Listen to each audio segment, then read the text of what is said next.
Greetings from the New York Ferry Terminal. This is West 12th and 40th Street. And what we are seeing right now is the free ferry to IKEA, which is terminal number 3. You can go to New Jersey. You got the ferries going there. But this one is the free one to Brooklyn.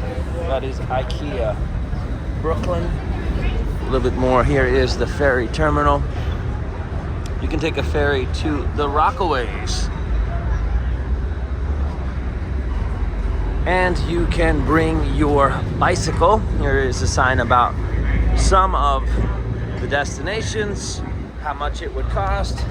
And that would be $4 if you were going to take a ride over to the Rockaways.